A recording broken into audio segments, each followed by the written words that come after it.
ceux qui n'étaient pas là hier. Ça me fait un grand plaisir. Je me suis dit, il n'y aura pas beaucoup de monde cet après-midi. Non, parce que je dis ça, à Lille, ils ne veulent plus m'écouter.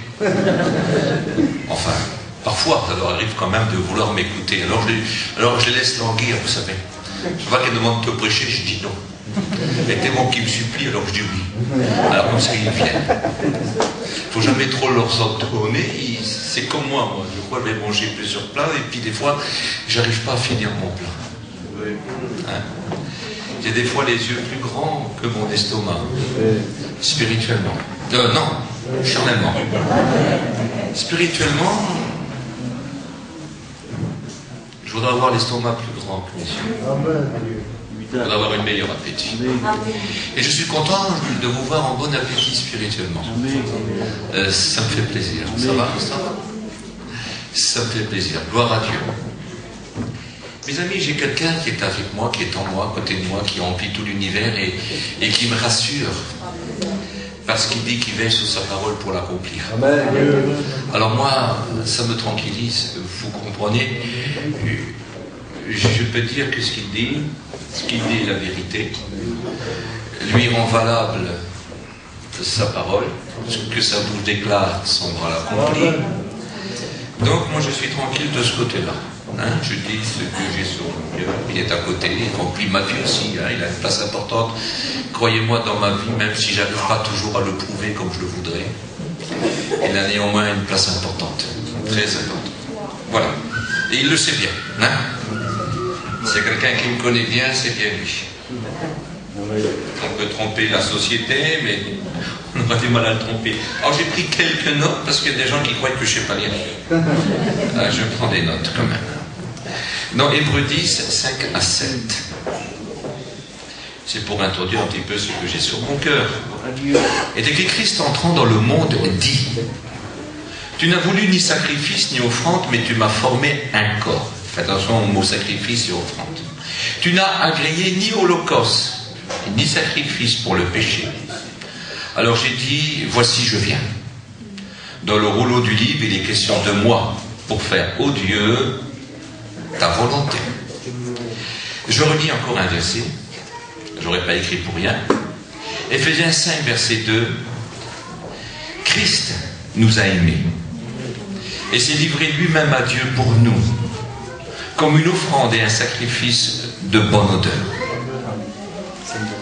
Christ nous a aimés, Éphésiens 5, 2, et s'est livré lui-même à Dieu pour nous, comme une offrande et un sacrifice de bonne odeur. Ce fut agréable à Dieu. Ce fut agréable à Dieu quand Christ nous a aimés et s'est livré lui-même pour nous, comme une offrande et un sacrifice de bonne odeur. Donc vous avez très bien compris que nous allons parler ensemble des sacrifices et des offrandes et de l'holocauste biblique. Écoutez, c'est certainement, je voudrais essayer de ne pas trop vous ennuyer cet après-midi, de le faire de façon que ça n'ennuie personne. Hein. Dans la Bible, dans Lévitique, il nous est question de 5 sacrifices différents. Nous allons essayer de les voir parce que Jésus fut les 5 aussi. C'est pour reporter tout cela à Jésus afin que nous comprenions mieux l'œuvre du Christ Jésus. En tout premier lieu, il y avait le sacrifice qu'on appelait l'Holocauste.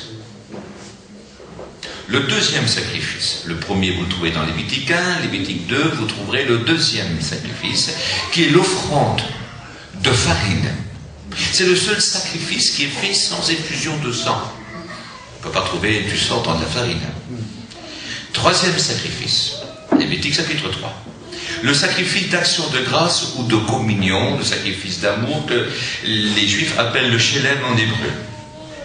Le quatrième sacrifice, c'est le sacrifice d'expiation. On le trouve dans Lévitique au chapitre 4. Et le cinquième sacrifice, on l'appelle le sacrifice de culpabilité. On le trouve dans Lévitique chapitre 5. Bon. Peut-être que ça n'intéresse pas certains, mais ça nous fera comprendre quand même quel avantage que nous avons d'avoir Jésus. Hein? Il n'y a plus à payer toutes ces choses-là, tout fut payé par une personne. avec un argent que vous n'aurez jamais pu donner, qui vaut plus que tout l'or de l'humanité, de l'univers même, par le sang précieux de Jésus. Alors on va voir l'Holocauste. Qu'est-ce que c'est que l'Holocauste? Vous savez que nous faisons attention, l'Holocauste c'est un don. C'est le don de soi. C'est de s'offrir tout entier sans réserve. C'est ça. Et puis quand je lis dans la parole de Dieu, il est écrit que Jésus se dépouille lui-même et vient sur la terre. C'est l'expression du don total de sa vie. Quand on fait un holocauste, mes amis, nous regardons pas dans la dépense. L'holocauste demande tout. Demande tellement qu'il nous demande avec notre âme, notre corps et notre esprit. Parce qu'il y en a qui ont l'esprit ailleurs. Pas seulement dans la réunion, mais l'esprit ailleurs. Ils ont l'esprit rêveur, vagabond, l'esprit aventurier, vous savez, qui, dans le monde, là, c'est cet amour du monde, des choses du monde, de l'intelligence, de la force humaine. Ils ont l'esprit ailleurs. Hein. Mais quand on fait l'holocauste de sa personne, c'est tout entier. Corps, âme, esprit.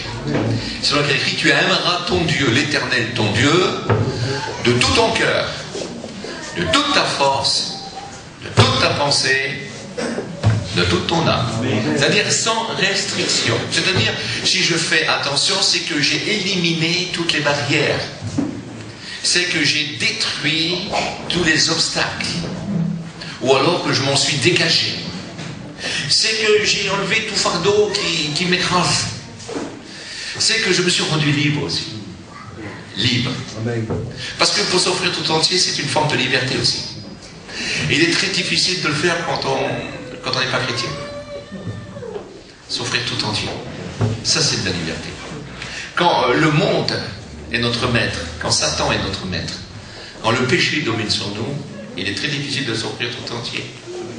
C'est quand nous nous sommes repentis et quand sa grâce nous a atteints et que cette eau bienfaisante de sa parole nous a lavés de toutes ces impuretés. C'est seulement à ce moment-là qu'on peut s'offrir tout entier. Parce qu'on le fait avec un cœur reconnaissant. On a compris. On est libre. Si le Fils vous libère, vous serez réellement libre. Si le Fils vous rend libre, si le Fils vous affranchit, vous serez réellement libre. Et il ne pourra jamais nous affranchir tant que nos fautes ne sont pas pardonnées. Et jamais nos fautes ne seront pas pardonnées si on ne s'est pas repenti et converti. Mais quand on a fait ces choses-là, alors il nous a franchis. Alors on peut s'offrir. Je m'offre. C'est pas seulement maintenant un désir sincère de t'appartenir. C'est pas seulement un désir sincère de me convertir. Ce n'est pas seulement une sincérité réelle du remords que j'éprouve, du mal que j'ai fait. C'est qu'aujourd'hui, maintenant, parce que j'ai reçu ton pardon, j'ai la force, la capacité, le libre choix, la maîtrise de mes actes, de m'offrir tout entier en holocauste. T'offrir l'holocauste de ma vie. Maintenant, je suis libre. Il y a des gens libres. Quand vous êtes esclave d'un maître, vous ne pouvez pas vous permettre d'aller servir un autre. Mais quand on est libéré de l'ancien maître, et quand Jésus-Christ est devenu notre maître, alors c'est différent. On peut s'offrir tout entier au holocauste. Et puis, le Christ, l'holocauste parfait, de vous à moi, vous savez très bien ce qu'on valait. Non? De vous à moi, vous savez très bien que sans la puissance, l'assistance de l'Esprit Saint, nous sommes ce que nous sommes, des gens livrés à la puissance de la chair. Et il lui dit que la chair a des désirs contraires à ceux de l'Esprit. Si bien que Christ ne s'est pas gêné, puis il a toujours dit la vérité. Et cette vérité est constatée, expérimentée dans nos vies, quand il dit sans moi, vous ne pouvez rien faire. Vous ne pouvez rien faire. Il n'y a que quand on est libre qu'on peut faire beaucoup de choses. Rien que s'offrir en holocauste, avec cette assurance, avec ce plein désir, et avec aussi ce plein pouvoir. Car il est écrit dans l'évangile de Jean, chapitre 1, que tous ceux qui ont reçu Jésus, il leur a donné le pouvoir de devenir enfants de Dieu. Il faut d'abord être sauvé pour recevoir le pouvoir des enfants de Dieu. L'Esprit rend témoignage à notre esprit que nous sommes enfants de Dieu, nous sommes libres, libres, libres. Ce sont les sauvés qui reçoivent le pouvoir des enfants de Dieu. C'est-à-dire que maintenant, quand on est enfant de quelqu'un, d'un père, si ce père est puissant, on est puissant. C'est ce Père est grand, on est grand. Or, bien sûr que sur la terre, nous les gens ne sommes pas grands ni forts, on est au contraire des serviteurs et des esclaves. Mais aux yeux de Dieu, on est devenu grand et très fort parce qu'il nous fortifie, et aux yeux du diable aussi, grand et très fort. Car celui qui est avec nous est plus grand et plus fort que celui qui est contre nous. Alors je voudrais, avant de continuer plus loin, parce que vous avez très bien compris que cet après-midi, je parle à des inconvertis, bien sûr, s'il y en aurait, mais surtout, principalement, à des chrétiens. Amen. Mais tu peux devenir chrétien et puis faire le don de ta vie tout entière au Maître Jésus. Parce que c'est pas seulement le désirer qu'il faut, mais le recevoir. Le pouvoir, c'est quelque chose qu'on reçoit. Le pouvoir des enfants de Dieu, le pouvoir de la liberté, le pouvoir de l'affranchissement, la grâce de ne plus être sous le pouvoir du diable, selon écrit que quand on se convertit, on passe de la puissance du diable à celle de Dieu, de la mort à la vie, des ténèbres à la lumière. Ça, c'est un pouvoir. Il faut d'abord se convertir. Il faut d'abord recevoir l'Esprit Saint dans notre vie, pour passer par la nouvelle naissance. Et après, comme on est né de Dieu, on grandit en Dieu. Non? De mieux en mieux. De progrès en progrès. Alors moi, je crois que je suis né de Dieu. Je crois que je suis un homme libre. Bien que comme vous, j'ai des attaques qui voudraient me priver de ma liberté. Mais je suis tellement libre que je peux repousser les attaques. C'est formidable, ça, non? Je n'y suis pas soumis. Alors je peux m'offrir en holocauste pour Dieu. Un don total. Et c'est ce que Jésus a fait, non? Jésus s'est offert tout entier. Il est venu dans le monde, et nous sommes aussi dans le monde, sans faire partie de ce monde, donc on lui ressemble, parce qu'aujourd'hui nous portons le bon nom de fils aussi, d'enfants de Dieu. Nous portons le nom d'être une nation sainte, une race élue, un peuple acquis, un sacerdoce royal. Nous avons les prétentions de dire que nous avons été rachetés pour Dieu. C'est marqué. Rachetés pour Dieu. Apocalypse 5 et verset 9. Rachetés pour Dieu. Nous n'appartenons plus à nous-mêmes, nous appartenons à Dieu. Nous avons quand même des capacités immenses, non? Alors, on ne peut plus dire le pauvre petit chrétien. Arrêtez avec ça. L'heureux chrétien. Le bienheureux, avec une bienheureuse espérance, avec un grand Seigneur, avec toutes les victoires à la clé, avec un triomphe futur et une gloire éternelle. Alors, je vous en supplie, arrêtez de dire pauvre chrétien. Je préfère être chrétien qu'un converti. D'abord, c'est pour cela que je me suis converti. C'est tellement mieux, c'est tellement mieux. Je sais que vous comprenez très vite, vous êtes des gens très intelligents ici. À qui sont bêtes, c'est les frites qui doivent faire ça, vous savez, la graisse qui monte dans la tête. Mais ici, on comprend mieux la pizza, ça passe, paella. Il y a beaucoup de poissons, c'est bon pour le cerveau. Ici, vous comprenez. Que Dieu soit béni. Alors, on pourrait continuer sur l'Holocauste, il y en aurait des choses à dire, vous savez, on pourrait faire 5 réunions avec ça, avec les 5 sacrifices, mais... Je pense que vous avez compris l'Holocauste suprême. Parce que de vous avoir, je ne vais pas faire une offrande à Dieu si je ne m'offre pas d'abord à moi. Non. Pourquoi aller attaquer les autres offrandes, les autres sacrifices, si des gens ne savent pas s'offrir tout entier? Quand même, de vous à moi, je ne vais pas donner une main à Dieu puis garder l'autre pour le monde.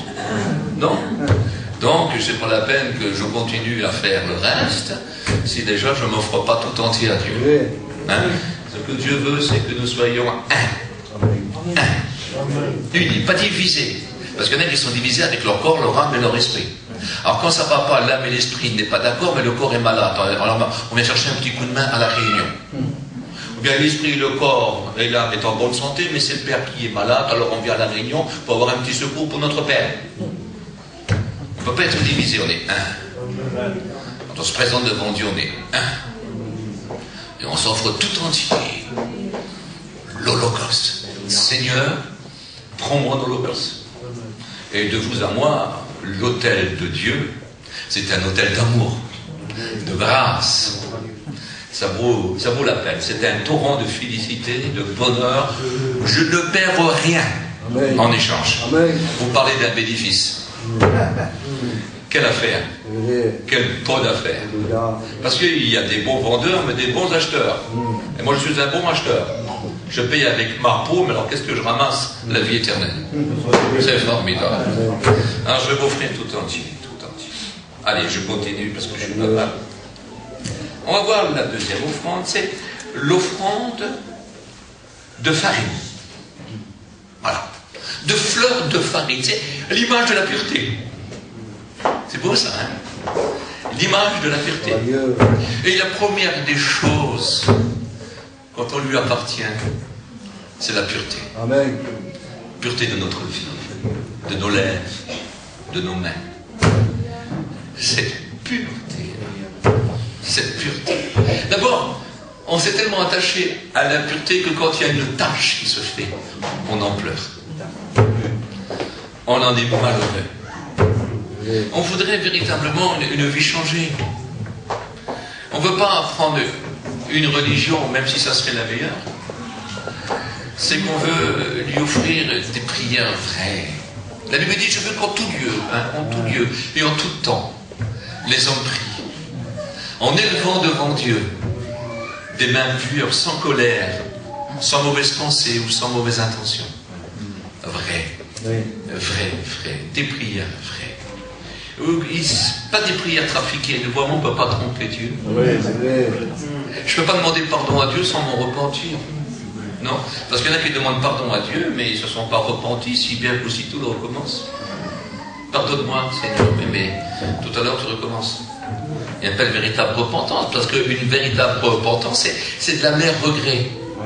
De l'amer regret. Quelque chose qui fait mal, c'est de l'amertume. C'est comme si j'ai mis ma main dans le feu, je l'ai brûlé, je ne mettrai pas l'autre, je vous promets. Terminé. Pas besoin de me dire, ça s'appelle le feu. J'ai pas besoin, je sais ce que c'est. J'en ai fait l'expérience.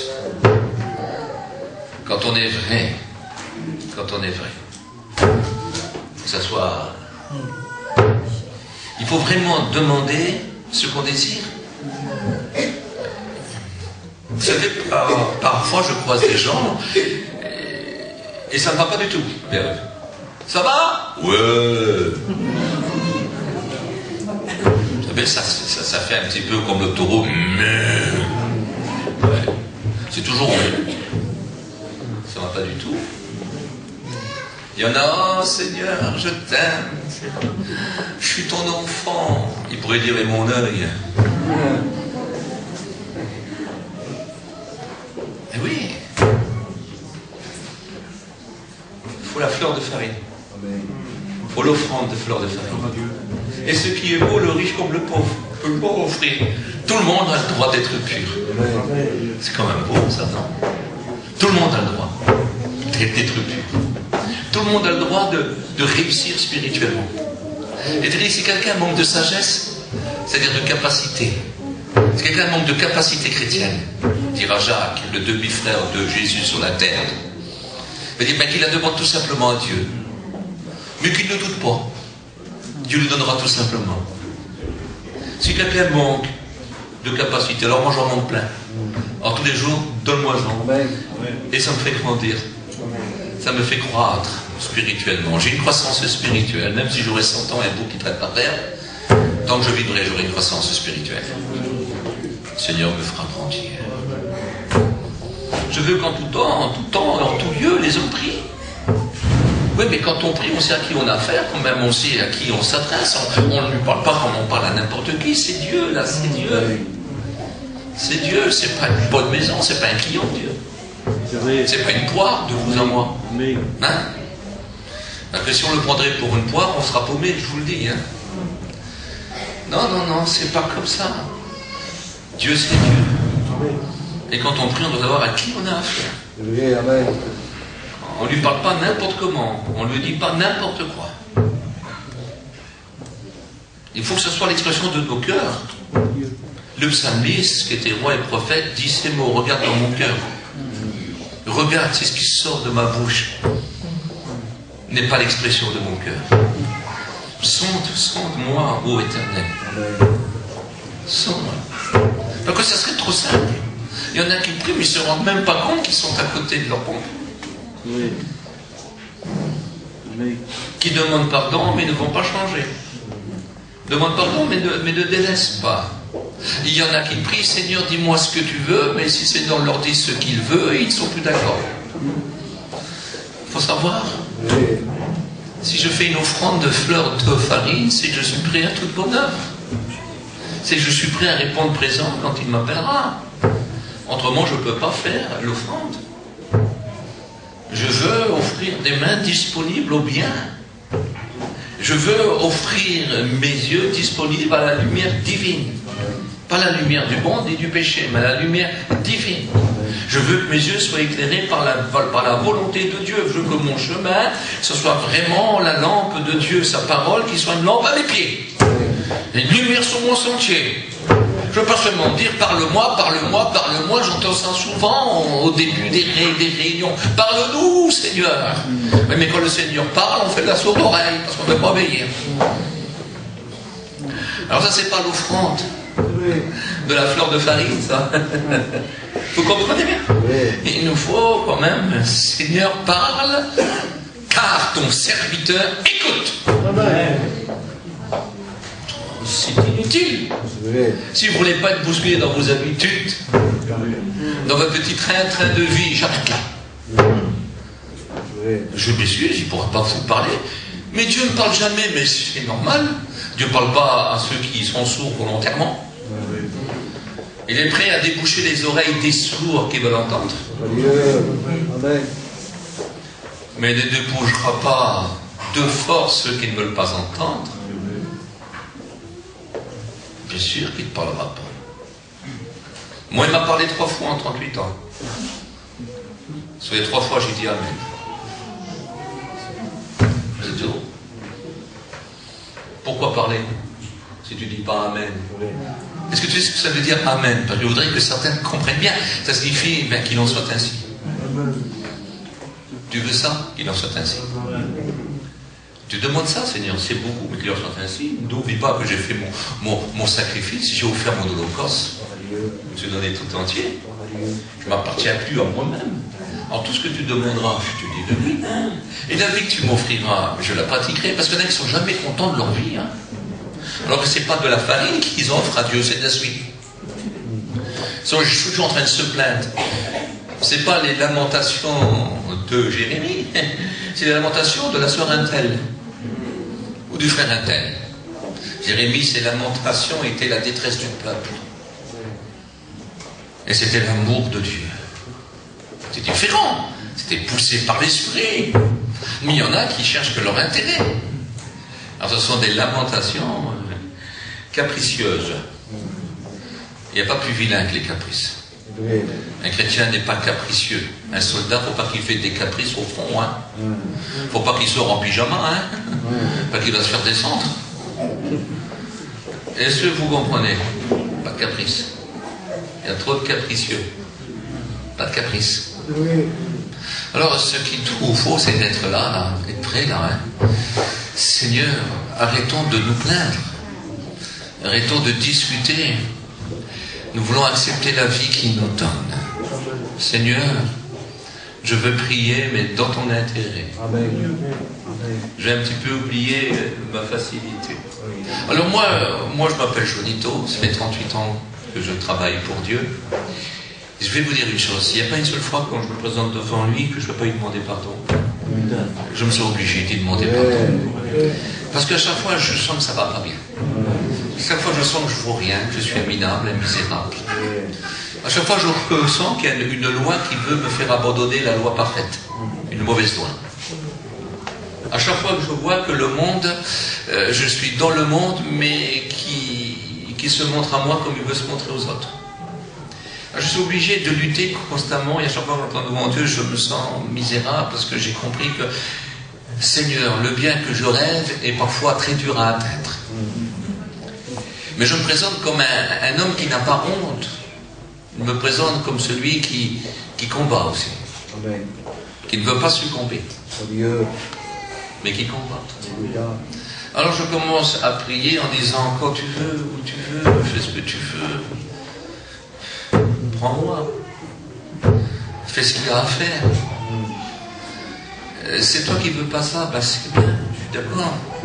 Pourtant, Seigneur, qu'est-ce que j'ai voulu ça? Ça fait 20 ans, je cours après. Et tu ne veux pas aujourd'hui. Mais ça ne fait rien. Laisse tomber. Pas ma volonté, mais ta volonté.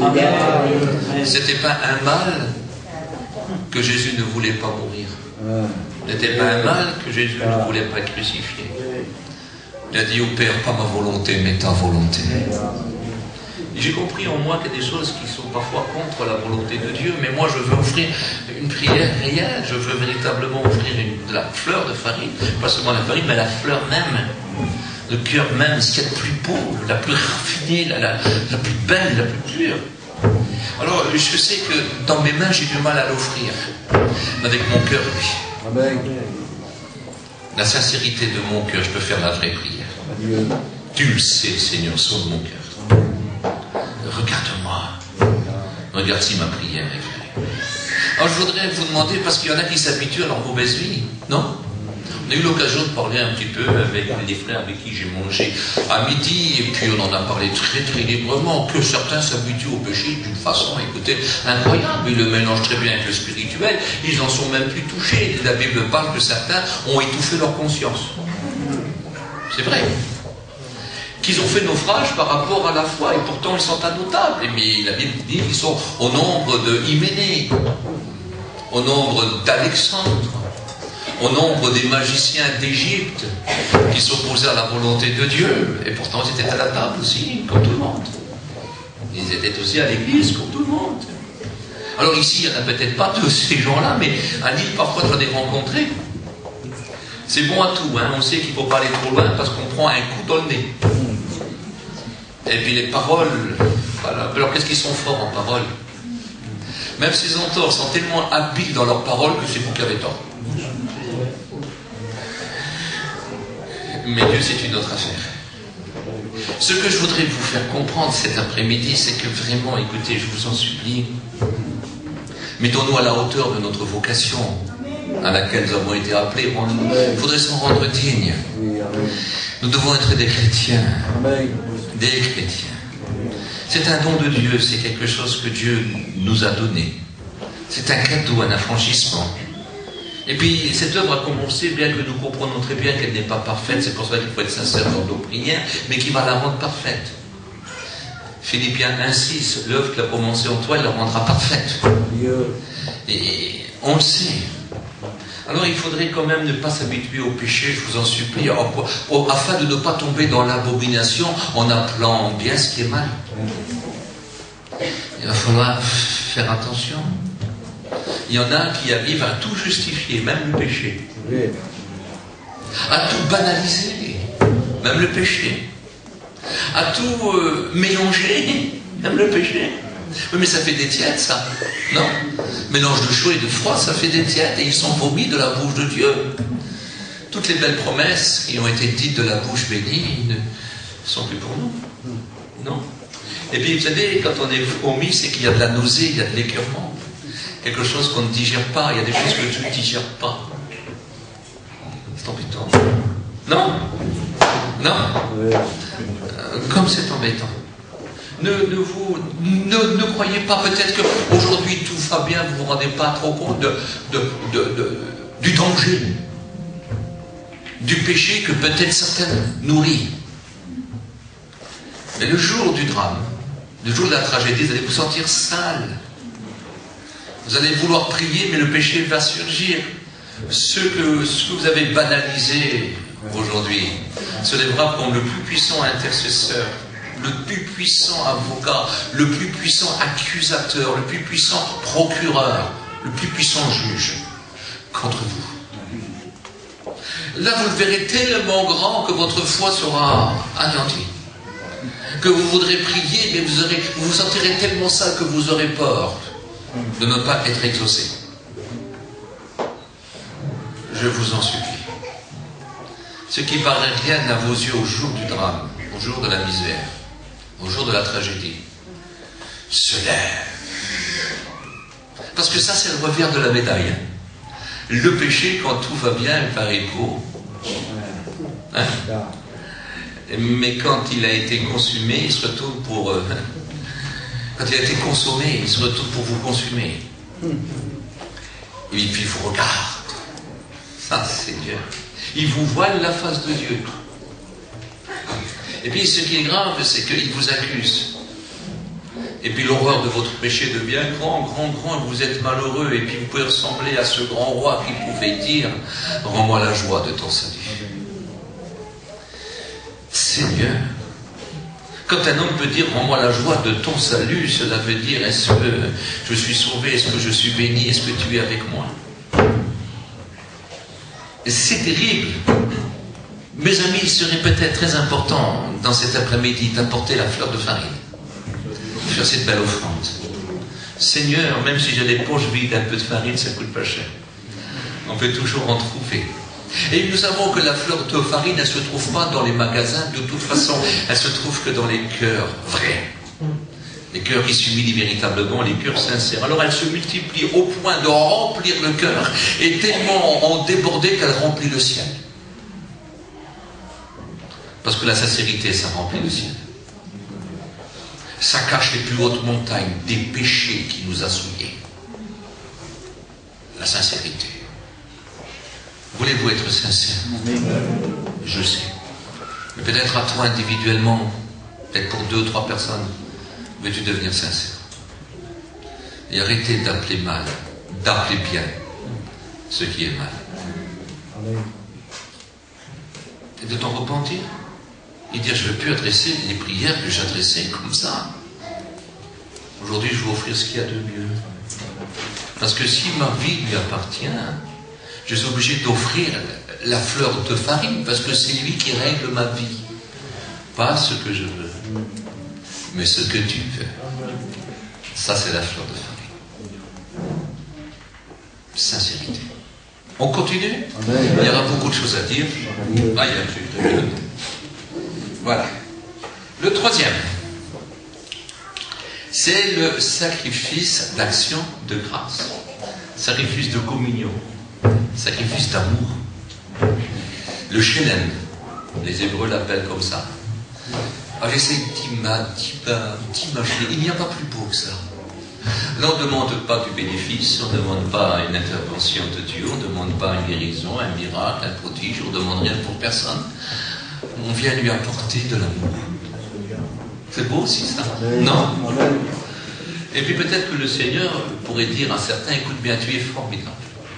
Tu ne voles plus, tu ne bois plus, tu ne mens plus. Qu'est-ce qu'il y a comme plus, hein? Tu fais plus ça, tu fais plus ça, tu fais plus ça. Tu as même abandonné certaines choses que tu aimais bien, qui faisaient ta gloire, tout ça. Mais j'ai quelque chose contre toi. Tu m'aimes pas véritablement. Tu aimes ta petite religion, tu aimes bien tes petits frères et sœurs, tu aimes bien ta petite église, tu aimes bien que les gens t'applaudissent, tu aimes bien ta place dans l'église, tu aimes bien ton poste. Mais tu m'aimes pas.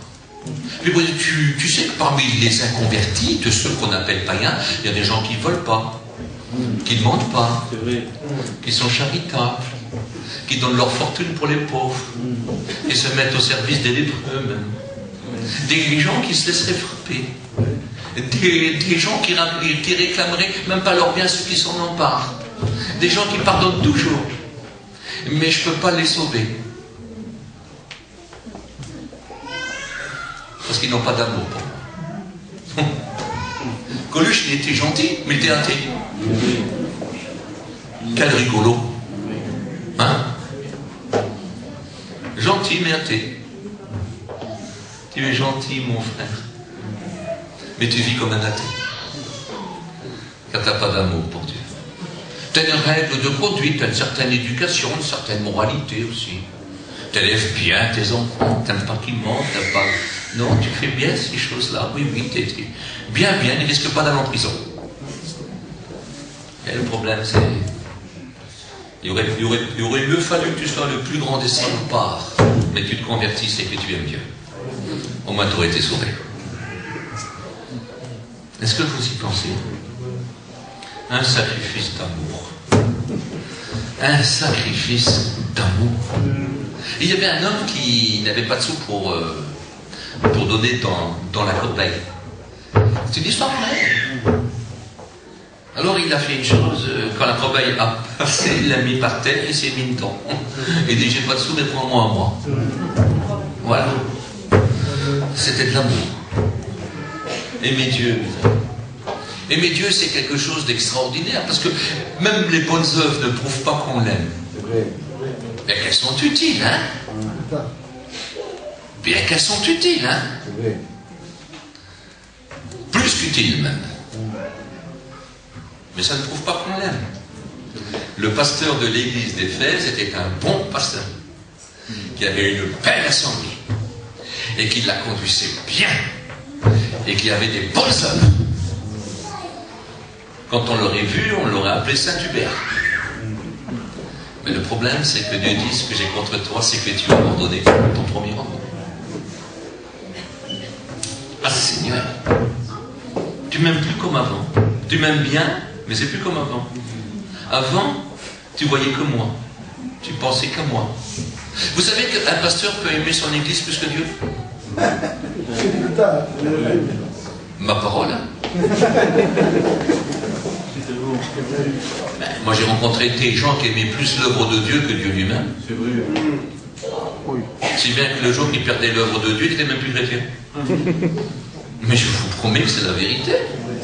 Il y a une femme qui n'était pas terrible il y a ces derniers temps, là-bas à mon église, on lui a dit, écoute, tu viens comme tu veux, l'église est pour tout le monde.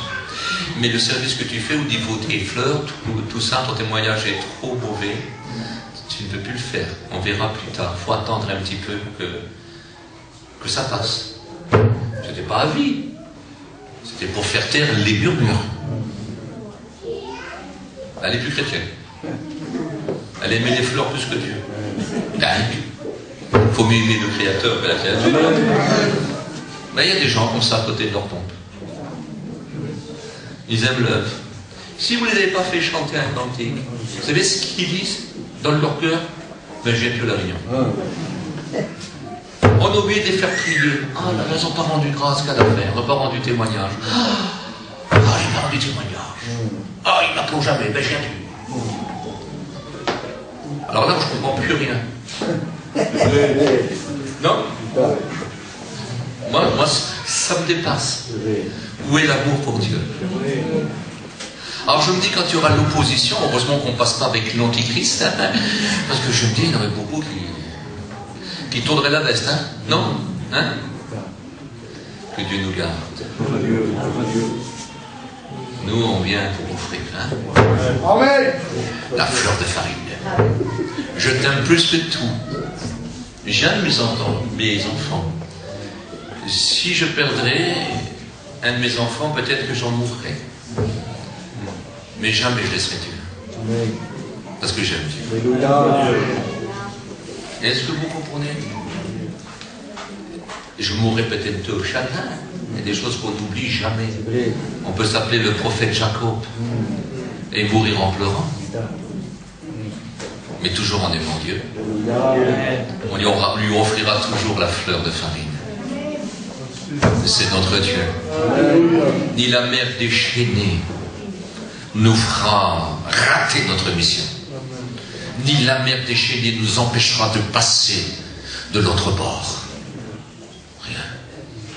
On aime Dieu. On lui a offert la fleur de farine. Comme c'est beau, hein? On continue? Amen. Vous avez le temps? Amen. Le quatrième, le sacrifice d'expiation. Alors ça, c'est un sacrifice extraordinaire. Hein. J'ai marqué, j'ai pris quelques petites notes ici, voilà. Hein. C'est Jésus qui meurt pour nous à notre place. Un sacrifice d'expiation, c'est pour expier. Oui, mais voilà, c'est que Jésus a expié pour nous. Alors j'essaye de comprendre, moi j'essaye de réaliser ça, hein. Parce que j'ai dit, toi tu l'as fait pour moi parce que moi je ne l'avais pas fait pour Dieu. Mais toi tu l'as fait pour moi.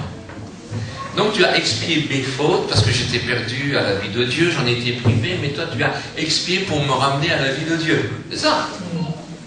Alors maintenant, mon bon sauveur, je veux bien expier aussi un petit peu moi. Non? Toutes les conséquences de la vie chrétienne, je veux bien les expier aussi moi. Tous les problèmes et toutes les épreuves. Parce qu'on est chrétien. Donc de vous à moi, si on ne serait pas chrétien, certaines épreuves ne nous atteindraient pas. Non? Déjà savoir que nous, on n'est plus des hommes. On ne se bat plus, nous. On n'a plus d'honneur, je m'excuse, hein, on n'a plus d'honneur. Hein. Notre honneur, c'est Jésus. Hein? Et Jésus, lui, il a pris notre place. Le mauvais qu'on était, il a porté le mauvais sur lui et il en est mort avec. Est-ce que vous êtes d'accord avec ça? Alors maintenant, moi je fais l'expiation de mon honneur. Pas pour ça. Parce que Jésus n'a pas regardé, lui étant égal à Dieu, à être comme une proie arrachée. Hein? Non? Il était égal à Dieu. Oui. Et il a porté l'horreur de nos fautes. Il s'est humilié afin de porter l'opprobre. Lui qui existait en forme de Dieu va exister avec ce corps minable. Je ne sais pas si vous imaginez. Alors moi, aujourd'hui, mon honneur, allez, sous le sacrifice d'expiation. Tant pis. J'ai plus d'honneur. Qu'est-ce que c'est beau? Ne plus avoir d'honneur, mais vivre pour l'honneur de Dieu. Alors, ne me chicanez pas, je ne vais pas me battre. Je m'excuse, hein. Je me dégonfle. C'est fini, je ne suis plus Michelin. Je suis spirituel. Seigneur, Jésus a expié pour nous. Alors tous les aléas de la vie chrétienne, ben moi je veux bien les prendre sur mon dos, non? Non? Tous les mauvais coups parce que nous sommes chrétiens. Même on ne peut plus mentir comme avant, on ne peut plus tricher comme avant, on ne peut plus se réjouir comme avant. Alors c'est pas facile maintenant, puis j'en fais l'expiation. Non? Parce que c'est pour Jésus, je le fais. Ça lui fait plaisir. Écoutez-moi, ça m'a fait plaisir quand il est mort pour mes péchés sur le bois de la croix. Alors lui, ça lui fait plaisir. Quand on prend notre honneur et nos plaisirs et nos avantages et toutes ces choses-là, et puis qu'on les fait mourir. Pour lui. Amen. Non? Ça lui fait plaisir aussi. Il se dit, mais tu vous rendez compte, hein? Il doit dire à son père, Père, tu l'as vu? Et puis Dieu dit au diable, tu l'as vu? Fais pas le malin, lui, hein? T'arrives pas, hein? Tu perds ton temps, hein? Lui, il fait l'expiation de tout honneur, de toute gloire. Il est capable de pleurer, mais il n'est pas capable de renier. C'est magnifique, ça. Non? Alors, je voudrais vous demander, êtes-vous prêt à pleurer? Ou êtes-vous prêt à renier? Parce qu'il y en a qui n'ont pas grand-chose pour renier. Non? Il y en a qui renient 2-3 fois dans la journée, le soir ils font leur prière. Ben j'en ai rencontré, hein. Ils renient 2-3 fois. Ils font comme s'ils ne sont pas chrétiens. Pendant 2-3 fois, des fois, ils font comme s'ils ne sont pas chrétiens. Se permettent. Mais moi c'est terminé. C'est terminé. Je veux porter les difficultés du Christ. L'apôtre Paul dit, il était couvert de cicatrices. Et il dit à ces églises qu'à cause d'elles, afin qu'elles naissent, il avait souffert tant de persécutions pour leur apporter l'évangile, était couvert de cicatrices. Il disait, écoutez, ne me faites pas de peine, car je porte sur moi les cicatrices du Christ. Et puis, il pouvait dire, mais vous savez, s'il faudrait encore quelques cicatrices pour votre bien-être spirituel, eh ben, j'accepte encore. Comme ça, c'est beau. Mais il y en a qui ne veulent pas souffrir. Pour l'œuvre de Dieu, ne veulent jamais souffrir. Mais c'est atroce, hein? Mais écoutez, c'est horrible. Oh, je ne rentre pas dans les détails que vous n'êtes pas comme ça. Mais il y en a qui sont avares, hein? Non? Mon bon Seigneur, pour leur plaisir et leur bien-être, qu'est-ce qu'ils savent dépenser s'il n'y a pas une marque? Ils n'achètent pas. Alors dans l'offrande biblique, c'est de la démarque. Hein? Mais je vous promets que c'est vrai. Hein? Et puis quand ça ne va pas, Seigneur aide-moi, fais-moi trouver du boulot, donne-moi une place à la mairie, je ne sais pas. Ou donne-moi un lot pour faire les marchés. Et puis quand Dieu nous donne tout ça, on oublie qu'il est partenaire. Ils oublient qu'il est associé.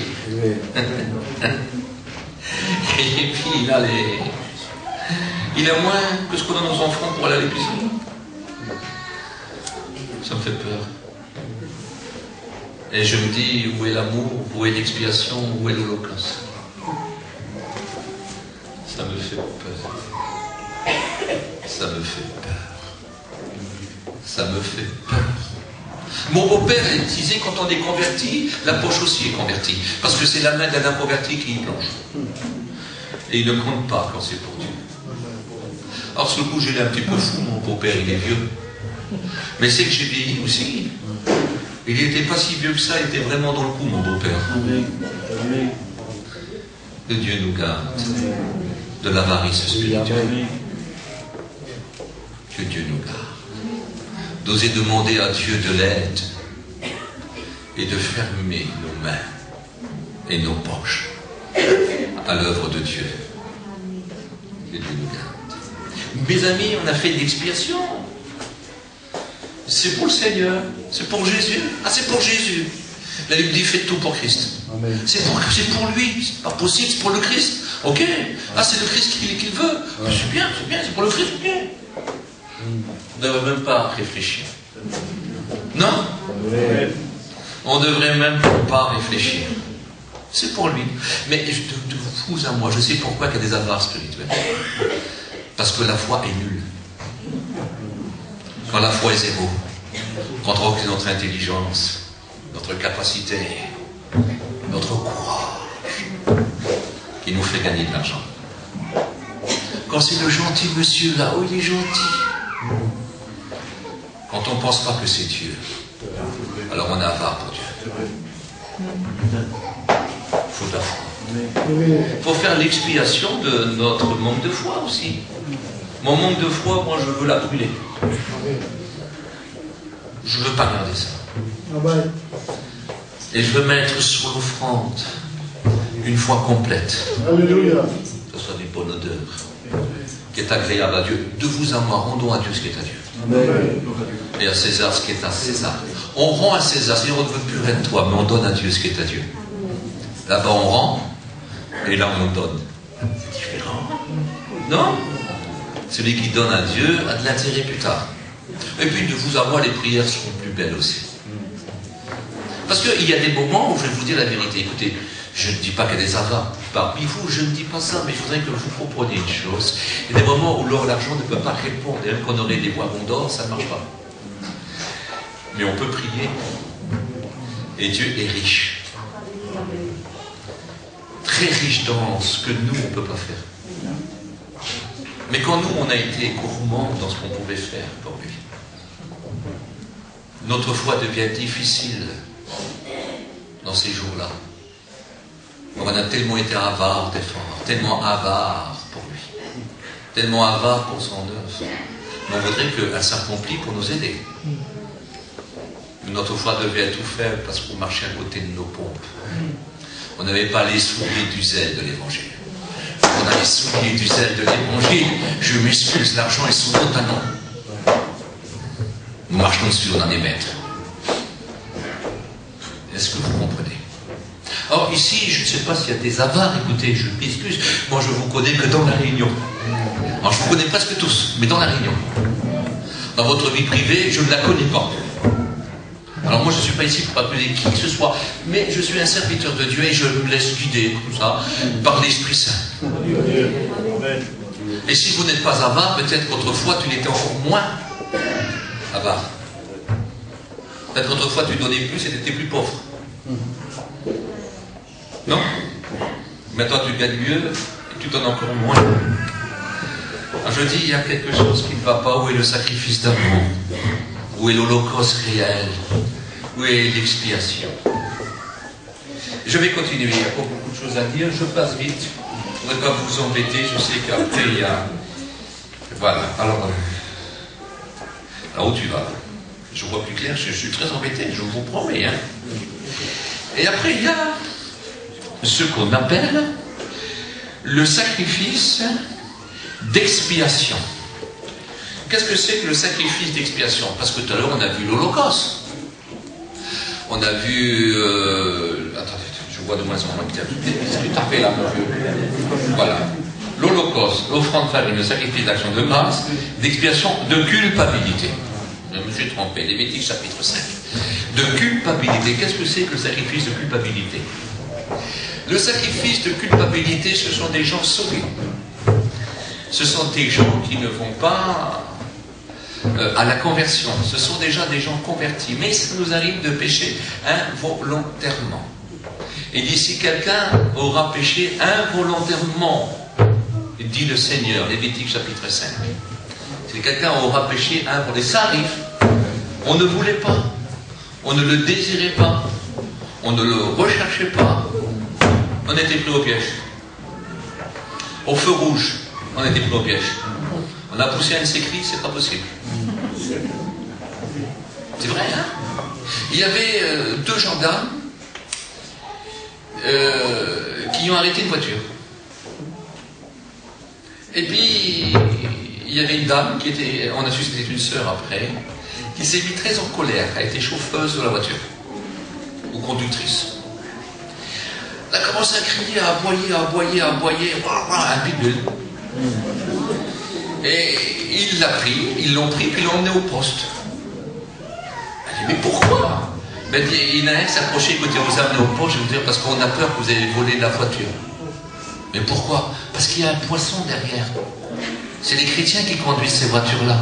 Et vous êtes tellement méchantes, tellement malpolies, qu'on a tous été une voleuse de voiture.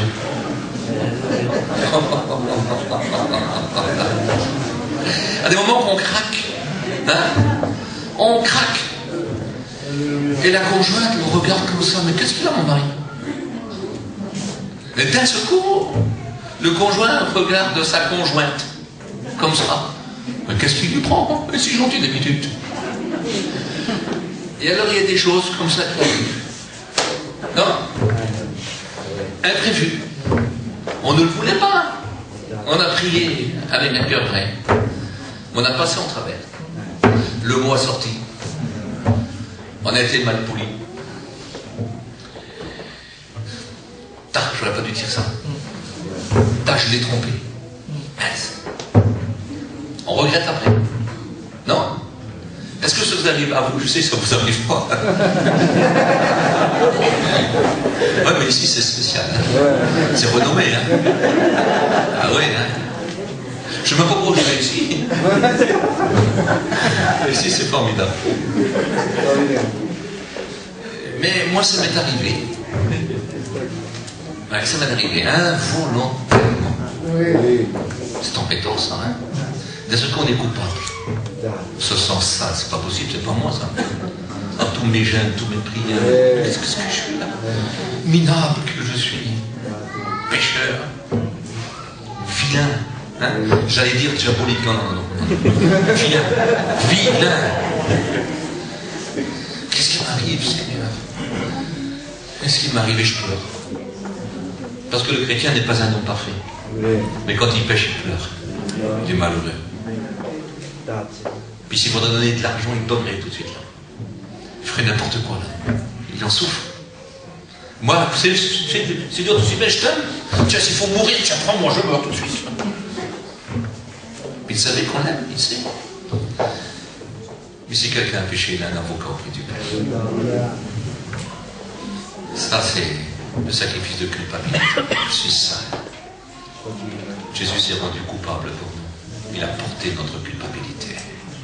Il a pris notre place pour porter notre culpabilité. Il a fait l'expiation, c'est-à-dire, il va expier notre culpabilité. Si quelqu'un parmi vous a péché, peut-être que tu as péché aujourd'hui, et puis tu dis, avec tout ce que tu as entendu depuis tout à l'heure, tu vas dire, mais moi je suis un diable. Moi je ne je suis pas chrétien, moi. Parce que peut-être ce que tu as fait aujourd'hui t'accuse en train de te tuer. Mais si tu as péché, il y a un avocat. Il gagne tous les procès. C'est Jésus-Christ. Quand il intercède, quand il prie, Dieu dit oui. Tout ce qu'il demande à Dieu, Dieu dit oui. Jamais Dieu dit non à Dieu. Jamais Dieu dit non à son Fils. Il a tout remis, tout pouvoir à son Fils. Même de pardonner les chrétiens coupable. C'est pas beau ça? Non? Alors ça veut dire, je ne sais pas ce que vous allez faire, mais moi je sais ce que je vais faire. C'est très tard. Est-ce qu'on continue un peu? J'ai peur de vous fâcher, non? Alors on recommence un petit peu, mais dans le désordre, tant pis, c'est pas grave. Hein? Alors, le pécheur reçoit d'abord le pardon de ses péchés commis par ignorance, le sacrifice de culpabilité. Jésus est son sauveur. Deuxième point, il expérimente aussi le pardon commis involontairement, le sacrifice... Non, qu'est-ce que j'ai fait là? Oui, c'est ça. Mais qu'est-ce qui m'arrive là? Bon, je les ai inversés, c'est pas grave, vous avez compris, hein? Il peut alors goûter à la communion avec Dieu, le sacrifice d'action de grâce. On peut vivre dans la sanctification, l'offrande de la farine. Et on peut se consacrer entièrement, c'est l'Holocauste. On a des choses à faire cet après-midi. Moi je sais ce que je dois faire. Jésus a expié, je veux expier. Jésus est mon avocat, je vais aller le trouver. Si je me sens coupable de quelque chose, Jésus est mon avocat. Je retourne. Il est péché, il n'a pas seulement payé pour mes péchés passés, pour mon péché présent, que je n'ai pas voulu ni rechercher ni désirer. Il est mon avocat. Et même si quelques-uns d'entre vous auraient péché volontairement, mais qui voudraient revenir à Dieu de tout son cœur, le Seigneur l'accepte. Il expie encore. Le sang est toujours présent. Le sang, vous ne le verrez plus, mais Dieu le voit toujours. Le sang de son Fils, il le voit toujours. Il lui montre ses plaies, le Seigneur les voit toujours ouvertes. Voit toujours le sang du plus grand de tous les souverains sacrificateurs. Celui qui est à perpétuité selon l'ordre de Melchisédek. Qui est plus grand qu'un roi de la terre ou qu'un prince de la paix ici-bas, mais qui est le roi de l'univers et le prince de la paix spirituelle, de la paix divine. Le Fils de Dieu. Le Fils de Dieu. Jésus. Je n'ai rien d'autre à lui offrir qu'un cœur vrai, Seigneur. Un désir sincère, je me jette en holocauste. Et j'ai des rêves pour lui, des rêves de mieux faire, des rêves de bien faire, des rêves de l'honorer, de le glorifier par ma bouche et par mes actes et par mes pensées. Des rêves réels. J'y amène la fleur de famille. Je crois que c'est le plus beau de tous les sacrifices. Je veux le faire. Avez-vous envie de le faire? Je ne sais pas si vous avez compris tout ce que j'ai dit, mais j'ai tendance à ne pas comprendre ce que je lis. Voilà. J'écris en vitesse, tellement je me sens bouillant. Il y a des choses que j'ai plus lire. Tellement je fais des erreurs de lecture, d'écriture. Mais je pense que vous avez compris le fin. Le fin de fin. La vérité qui en sort, c'est que tu aimeras l'Éternel ton Dieu. De tout ton cœur, de toute ta force, de toute ton âme, de tout ton esprit, de toute ta pensée, fleur de famille, de toute ta pensée. On prie ensemble.